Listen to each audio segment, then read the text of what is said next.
Hello everyone, video 1 of module 7.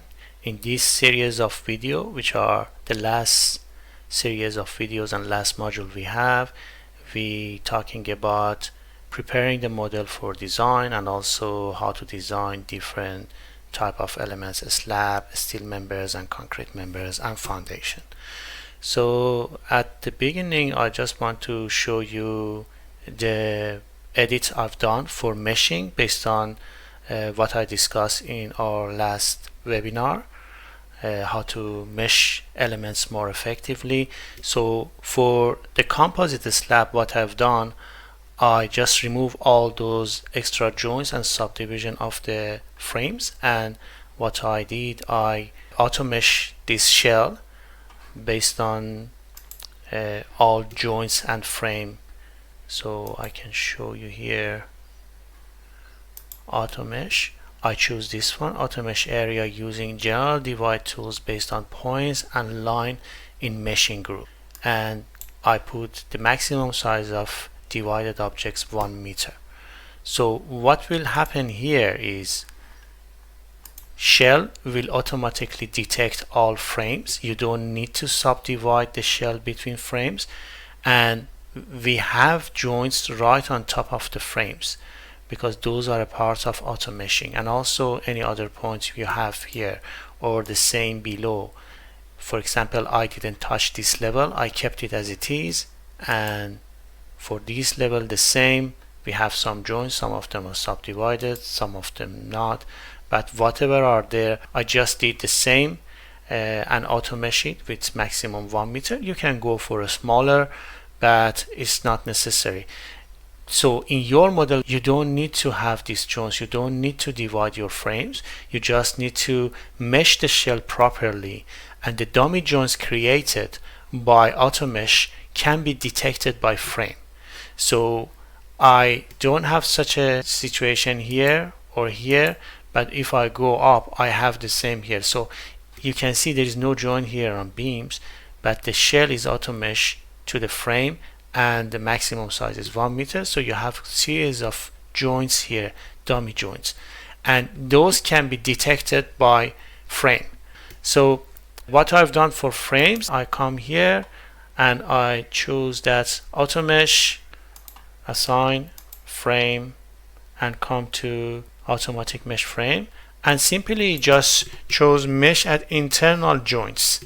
Because this is mesh at internal joints, you can simply press Ctrl A and select all of them, even including roof, and use this one, because you are not choosing this option, mesh at intersections with other frames, area, edges and solid edges. Because this other frame is not there, so the braces will not detect each other, so they wouldn't mesh at the intersection. So it's fine. So if you just choose joints, that's what I've done. So this is generally for slabs and also for frames. What else I've done? If we move down, I had a minor change in foundation. What I did, I removed pile from these two foundation, and instead I put a spring stiffness. So if I show you here by coming here and go to view set limit and put here -3 and apply, you can see here, if I zoom in a little bit, you see there is no pile here. So here what I've done, if I right click on this element, you can see I define a spring stiffness 35,000 kilonewton per meter per square meter.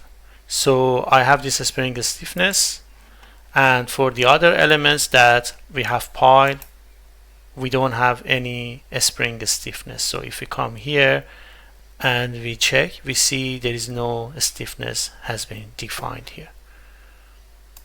Okay, so about adding a spring stiffness, there are some discussion that is it okay that we apply a spring stiffness to the pile cap and utilize the spring stiffness of the pile. It really backs to the compatibility of deformation. To mobilize soil strength, generally you need something around 25 millimeter settlement if the soil is not very stiff, like it's not a rock or sandstone or a kind of shale. So for typical clay or sand, you need something around 25 millimeter to mobilize the strength of the soil. If the pile is reaching to a rock level and the displacement due to settlement of the pile is not that much, maybe 5 millimeter or 10 millimeter, you cannot mobilize the strength of the soil. That means you cannot use the soil stiffness and resistance to control the settlement. But if the pile is in some areas like typical sand or clay, and you see that it's possible that it moves, then you may accept 25 millimeter. If you are using just end bearing, this is more probable. But if you are using friction, generally friction doesn't allow you such a settlement. Just imagine, guys, friction is a kind of resistance until the elements move. When the elements move, that means rupture in resistance of the friction. So you cannot say this pile is moving 30 millimeter and I have the same friction capacity I considered at the beginning.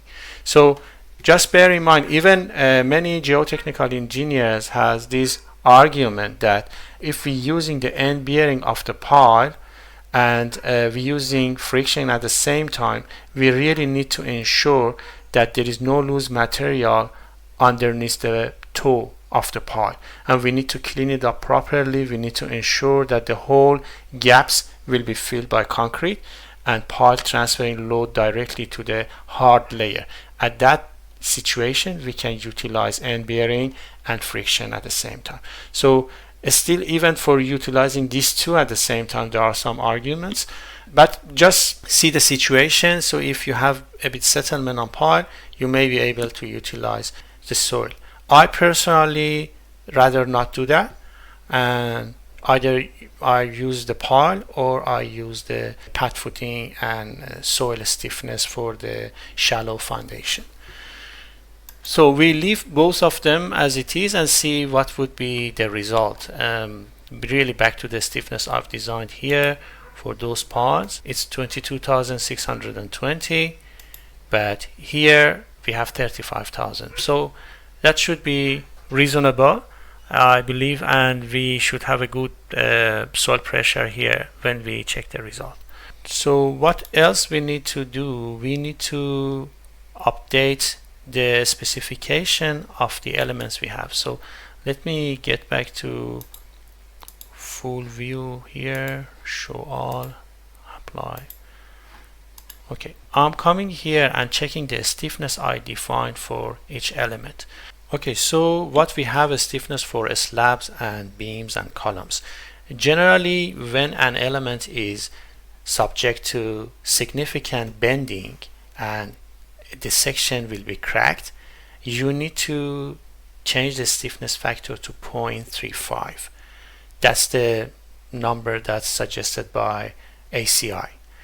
And if it's in the combination of compression and bending, and compression is a good value comparing to bending, you need to consider it about 0.7. So what we have generally is recommended is for columns and walls, we using 0.7. Core walls are a bit different. If core walls or shear walls are subject to significant bending, then you need to change it to 0.37 again. But if they have a good axial load, then you can keep core walls 0.7 as well. And for slabs, you can consider it 0.35. For beams, you may go for 0.35, but if you keep it like that, then because of compatibility of deformation, a slab transferring loads to the corners. So sometimes loads not going too much into the beam. You really need to see which element you want to design. If you want to design the beams, then we need to check the beam stiffness 0.7 and keep the slab stiffness 0.35. If we want to design the slab, we may increase the stiffness of the slab. If we want to check the deflection, then we always should go for the critical crack section. So I will always consider 0.35 for beam and for a slab. Of course, what I'm talking about is about concrete beams, not steel beams, just to avoid of confusion, because we are at this level with the steel beams. The modification factor for stiffness is just for concrete beams. For steel beams, we don't change the modification factor of stiffness. We have some edits for composite beams that we actually need to model a composite beam to get the right stiffness, and I will talk about that in our last video of this module. So we will go through them step by step to show you what needs to be done. So currently my target is transferring load to the beam. Just to show you what's happening, I will choose 0.35 at the beginning for slabs, then see what's the result for the beams. So I'm coming here, checking the modification factor is 0.35. I leave it as it is. Then I'm going to other slab levels and do the same, just double check what's the factor. So I will put them 0.35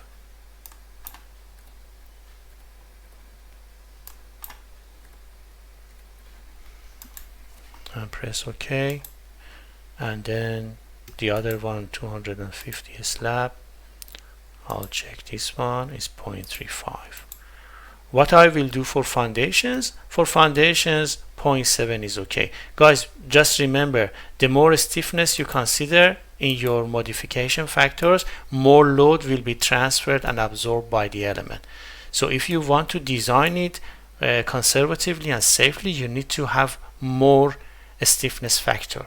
If you want to check the deflection, you need to be conservative with less stiffness. So you need to go for less stiffness factor. So currently I put them 0.7. Sometimes for foundation people put 1. That gives more load, which is okay. But I think 0.7 is a reasonable number for foundation. So M11, M22 and M12 change to 0.7. So this is for foundation. What I will do for walls, I consider walls 0.7. So I'm just coming here, set modifier 0.7. So for walls, you just need to ensure which factor you are changing. For core walls, we're talking about in-plane moment and shear. We're not talking about out-of-plane moment and shear. It's not a retaining wall. So what can be adjusted is axial stress. So literally you need to play with F22. So you need to change F22 to 0.7 to reduce the in-plane bending stiffness of the wall. And then 200 wall, this is the retaining wall. It's up to me if I want to change these factors or not. This retaining wall is acting like a beam wall. Because it's acting like a beam wall, I will keep this 1.7. I can reduce those factors because this wall is subjected to out of plane moment and shear. We can change them to 0.7 or anything else. But as I said, if you keep them 1, that means absorbing more load. And because out of plane moment of this wall doesn't affect the behavior of the structure, I don't see any reason to change it. I will keep it as it is. So this is our area elements that we change. Now we checking our beam elements and column elements concrete. So I'm coming here, I see concrete beam. Currently I have them 0.7. I will keep it just axis 3. For this one, axis 3.7. Okay. I check the columns. So column is 0.7. You need to put it for both axes because there is no major axis for column like what we have for beam. It could be bending in each way. The same for pile. Currently is 1. I can keep it 0.7. You need to see the behavior of the structure. If you have considerable moment on top of your pile, 0.7 is okay. If pile is just due to compression, then you don't need to change it.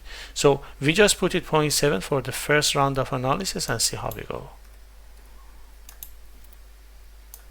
Okay. So I've modified the stiffness of the shells. So currently all slabs are 0.35, all beams are 0.7, and walls and columns are 0.7. So just to save the time, I'll double check that if I deactivated some of the analysis, yes, I just kept the gravity active, which is okay. So let's run it and see what's coming up as a result. Okay, the model is run. What I want to see at the moment, which is important for me, is how much load is transferred to the beams. So what I will do, I will select this level on the form shape, and then I use show selection only and make it 3D. And then I'm coming here and I will go to one of the levels of concrete slab and beam.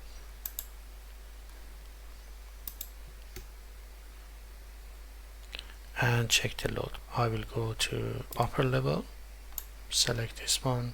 I'm deselecting and just selecting this, and show selection only and 3D. Now I have just this level. So I want to check the moments of the shell and also the moments on the beams. So I'm zooming in a little bit, say this area, and also here, this area. Now I'm checking the moment on the shell at first and then check the beams. So I'm coming here, shells, I'm checking M22 for combi UG2 and apply, and the same for this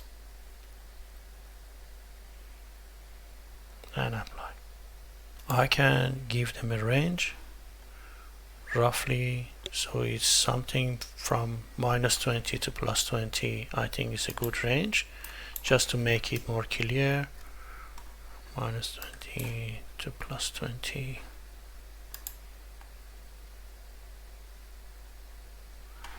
And likewise here.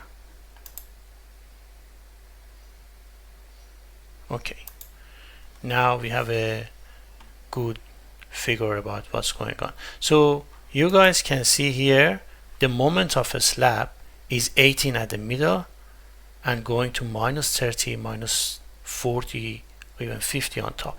You can see the beams are not effective here because the slab is stiff enough to transfer load. So when load coming here, what's happening? The beam deflects, and you need to have a certain deflection to mobilize the stiffness of the beam.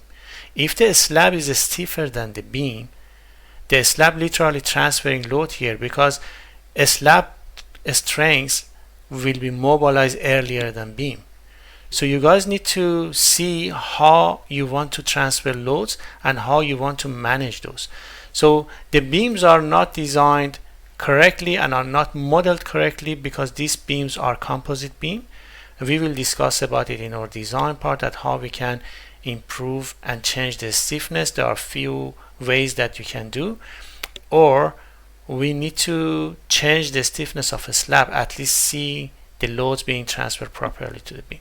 So here in this case, neither beam nor slab is taking correct load. So a slab is like a two-way slab, you can see. And if I just study one of them and then we will go through the other one. So if I come here and go to the frame and say moment 33 and then put areas in not in view, you can see the moment here is very minor, just 5 or 6 kilonewton meter. Consequently, moment here is not correct because load wouldn't be transferred here. A slab directly transferring load and forces to the columns because here are the stiffer springs we have. Just assume this supports like a spring. You have a very strong spring as a column, which is the stiffness of the spring equals to axial stiffness of the column, and you have a stronger beam here with bending stiffness, and you have very weak beams here with very weak spring stiffness. So you see, that's how the load will be transferred. That's why these beams are not taking too much load, and those are not taking enough load because load wouldn't be transferred to those to transfer to these beams. Those are secondary beams. See what's happening here. So here the moment we have from 18 to minus 32, and the moment here we have is 52, and here is almost 5 or 6. Then see what we have in this frame. Here is almost two-way slab, so the beams are not as effective as we expect. As you see, loads will be transferred directly to the columns again. So here is 11 kilonewton meter per meter. On top of the columns are about 10, or depends on the load. So here is when has 35 and here has 10. So you have this transferring load. So what will happen to the moment? Even here, if we come again, not in view, and then selecting frame moment 3.3, you see the numbers here are 64 kilonewton meter, here is 24, literally very small, and actually a slab is directly transferring load to these columns. So here are a little bit more. It depends on the span, depends on the load we applied. It could change. Also compatibility of deformation may affect it. So I'm just checking here. You see here moments are bigger. The reason the moments are bigger because these two columns have a stronger support, probably because we use a strong spring stiffness for the shallow foundation, 35,000 kilonewton meter per square meter. So that can impact the result. You see the stiffness here is high, but here for these paws are not that much high. So you can clearly see the difference here. So let's just consider what we have in mind for the moment, then we can compare. So here we have something around 62, and the top is 150, but I'm just considering the moment. So 65, 64, and here is about 24, 34. So that's the maximum moment we have. This is based on 0.35 slab stiffness and 0.7 beam stiffness. I think this is reasonably correct. So let's see if we change the stiffness dramatically, what will happen.